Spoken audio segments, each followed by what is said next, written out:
How was Prime Minister Carney towards you? Very good. Yeah. It couldn't have been nicer. We enjoyed the Canada stay a lot. And I had to come back, obviously, for what's happening in the Middle East, but I got everything done.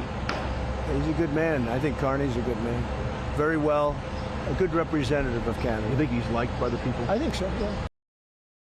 Le G7 s'est terminé hier soir après 2 journées de discussion sur plusieurs enjeux, le commerce, la sécurité, l'Ukraine, le conflit en Iran. Le tout s'est déroulé en Alberta sous la présidence du Canada et de son premier ministre Mark Carney.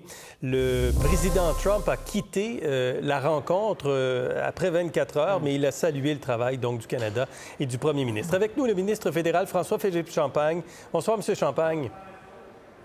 Bonsoir, M. Fillon. Grand plaisir d'être avec vous. Beaucoup de gens se demandaient si le G7 allait ressembler de plus en plus à un G6. Je vous avais déjà d'ailleurs posé la question, mais là, on a le président Trump qui a quitté après 24 heures. Et il y a eu toutes sortes de déclarations conjointes, 7 déclarations conjointes qui ont été signées au terme de ces rencontres, mais pas de communiqué final, rien non plus dans les communiqués sur l'Ukraine. Est-ce que ce G7 ressemble de plus en plus dans les faits au G6, M. Champagne? Bien, je vous dirais qu'on a quand même maintenu l'unité. C'est toujours l'objectif. Vous savez, quand moi, j'ai présidé la réunion du G7 des ministres des Finances et des gouverneurs des banques centrales, c'était la même chose. Je me dis, il faut rétablir la croissance et la stabilité. Vous savez, quand c'est le sommet des leaders, bien, la géopolitique mondiale, les enjeux du moment s'invitent souvent dans l'agenda. Vous comprendrez que vous pouvez avoir un agenda qui est défini, mais la géopolitique mondiale s'invite facilement dans ces réunions-là, comme ça a été le cas cette fois-là, et l'urgence aussi, quand le président a discuté pour des raisons urgentes. Alors, il faut toujours composer avec ça dans ces sommets-là, surtout au niveau des leaders, parce qu'il y a beaucoup de choses, mais on a quand même... Moi, je pense que le Canada en sort gagnant. On a parlé de transition numérique, sécurité énergétique, on a parlé de l'Ukraine. Le premier ministre avait invité différents leaders mondiaux aussi à se joindre au G7. Alors, comme on avait la présidence, moi, je dirais, on a bien fait. Parce que quand vous êtes le président, vous devez préserver cette grande unité-là. Parce que quand même, il faut dire que le G7, ça demeure, M. Fillon, le forum par excellence pour se mettre d'accord et travailler sur les grands enjeux du moment. Hein? Depuis 1975, c'était 50 ans.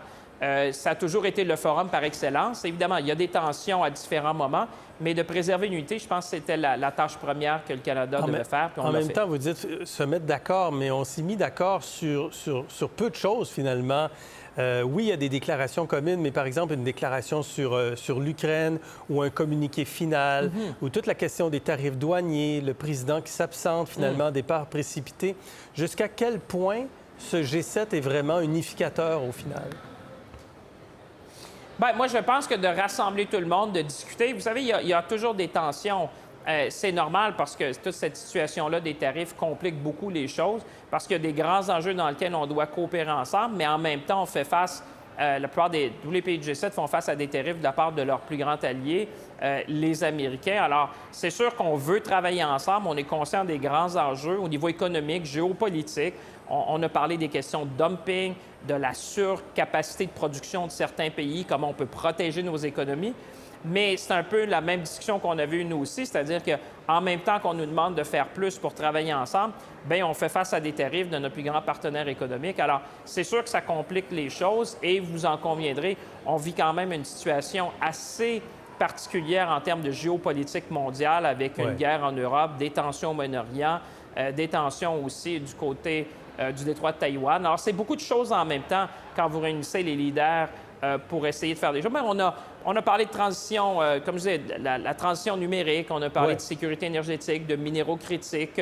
On s'est entendu, comme vous dites, de façon sectorielle. Et peut-être qu'on est dans cette période-là, il faudra s'entendre de façon sectorielle avec ceux qui veulent avancer, parce qu'on ne peut pas les mettre de côté, ces enjeux-là. Il faut avancer avec ceux qui veulent avancer avec nous. Et là, ce qui est nouveau, en fait, c'est qu'on parle de 30 jours pour conclure une entente avec les États-Unis. Comment évoluent les négociations avec les Américains? Moi, je pense que c'était une bonne stratégie que le premier ministre a mis de l'avant parce que, vous savez, quand vous mettez un échéancier, vous cristallisez les esprits. S'il n'y a pas d'échéancier, les discussions se poursuivent, il y a des échanges. Mais là, il va y avoir des échanges soutenus parce que là, il y a comme, en tout cas, un objectif que les partis se sont donnés entre le président et le premier ministre pour dire, bien, faudrait aboutir à quelque chose dans 30 jours. Alors moi, je pense qu'en termes de négociation, en termes de stratégie de négociation, c'est la bonne chose parce qu'on veut effectivement cristalliser les esprits. Nous, de notre côté, c'est assez simple. On dit, écoutez, il faudrait que les tarifs soient enlevés. Et on veut avancer, évidemment, dans cette direction-là, mettant de l'avant le fait que le Canada est le plus grand partenaire commercial des États-Unis, qu'on achète plus des États-Unis que la Chine, le Japon, la Corée, l'Angleterre et la France. Donc, on fait énormément, j'allais dire, avec les Américains. On parle des minéraux critiques, on parle des terres rares. Il y a beaucoup de choses qu'on fait ensemble qui nous mettent... Puis souvent, les gens me disent, c'est vrai qu'on parle avec nos alliés du G7, nos alliés européens, mais bien, il y a quand même un peu d'exceptionnalité dans la relation canado-américaine de par l'intégration économique qui fait qu'on est compétitif des deux côtés de la frontière. Devant le comité des finances, je vous amène sur la question budgétaire au Québec. Le comité des finances du Sénat, le directeur parlementaire du budget, Yves Giroux, a dit en début de semaine que le déficit pour l'exercice en cours sera possiblement de 60 à 70 milliards de dollars. Est-ce que ces estimations sont exactes, Monsieur le ministre? Écoutez, je vais lui laisser faire ses analyses à lui. Il y a une chose qui est certaine, on a fait des annonces qui vont impliquer un effort collectif plus important. Pensez, par exemple, en matière de défense. Je pense que les gens ont compris qu'on doit faire notre part. 2 pour les dépenses, je veux dire, au niveau militaire, bien, ça va demander un effort collectif important. Il y a un peu de rattrapage à faire là-dedans, mais je pense que les gens comprennent aussi que 6 semaines ont changé le monde, que le Canada doit maintenant prendre en charge sa propre sécurité, sa souveraineté. On a tout avantage, on doit défendre le Nord, on doit défendre nos ressources. Ouais. Donc ça, c'est 9 milliards de plus. Ça, c'est 9 milliards de plus. La baisse d'impôts, c'est 6 milliards. Donc, M. Giroux se dit, en regardant votre plateforme également durant l'élection, où vous parliez de 62 milliards de déficit. Donc, l'estimation de 60 à 70 tient la route, selon vous? Écoutez, je ne vais pas commenter sur l'analyse que le directeur parlementaire du budget va faire, mais moi, ce que je vous dis un peu, vous l'avez mentionné, on a proposé, par exemple, cette baisse d'impôt-là à 22 millions de Canadiens et Canadiennes. Ça vient avec, évidemment, un impact fiscal. La même chose pour les acheteurs d'une première maison. Mais moi, je pense que, vous savez, ce qu'on a présenté au Parlement, c'est 3 choses. D'abord, il y a un projet de loi sur l'abordabilité, première chose qu'on a faite pour donner un coup de main aux gens.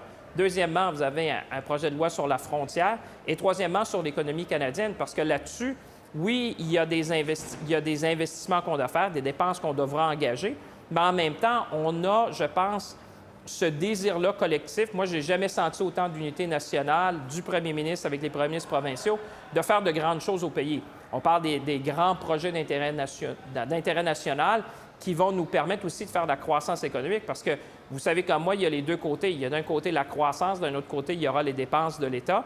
Mais moi, je regarde les deux côtés, vous comprendrez, comme étant responsable des finances pour le pays. Donc, effectivement, il y a des choses qu'on a annoncées, mais tout ça, on va le mettre de façon très, très claire, de façon très transparente lorsqu'on va présenter un budget aux Canadiens. Donc, le budget, c'est en octobre? Écoutez, ce sera à l'automne, mais vous serez un des premiers à le savoir lorsqu'on va annoncer la date exacte. Mais c'est sûr qu'on a été très clair que ça sera au début de l'automne parce que vous savez aussi, il y a eu certains commentaires, dont vous et d'autres, où on a parlé du cycle, hein, parce que comme l'élection est arrivée en avril, il y a un peu de décalage dans le cycle normal.